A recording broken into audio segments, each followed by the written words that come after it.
Having looked forward to this day for some time, Science Frog is ready to take her first biology class at UBC. Science Frog's teacher explains that this is not going to be any ordinary biology class, because the course structure will follow a flipped classroom model. What is a flipped classroom?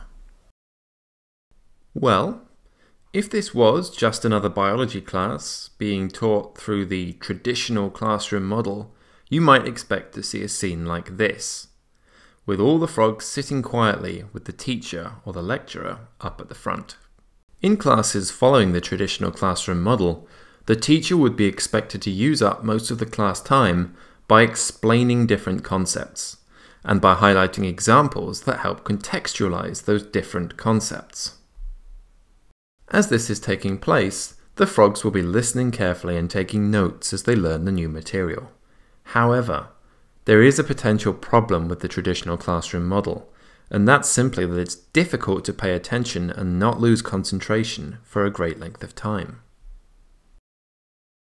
After a given class that has followed the traditional classroom model of teaching, you'd expect the frogs to head off back to the library or even to their homes to start studying up and completing an assignment or some homework that the teacher or lecturer has given them that is designed to test what has just been taught. But this is often really challenging, and it can take a very long time. And, counterintuitively, it can actually be where most of the learning takes place. And what happens when you're on your own and you really get stuck? On the other hand, in a class following the flipped classroom model of teaching, the frogs would be expected to do some work before they come to class. This work might be in the form of a short online quiz, for example, or perhaps they will be asked to read some information in textbooks, or to watch some instructional videos on FrogTube. The idea here is that they arrive at class having already read a little bit about the concepts that they're going to be working on in more detail when they get to class. This means that when they get to class, they can all work together on some homework exercises, some case studies, or some other hands-on activities.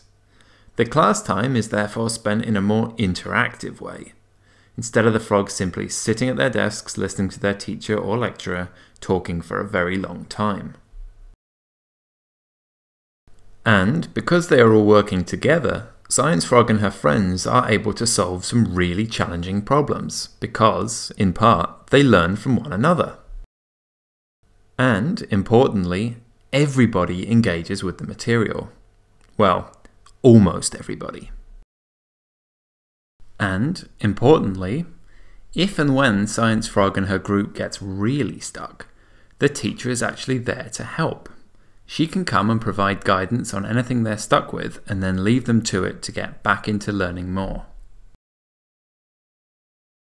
At the end of their class, Science Frog and her friends go home, and just as in the traditional classroom model, they're likely to do a little bit of homework, just to further practice their skills and to test their learning.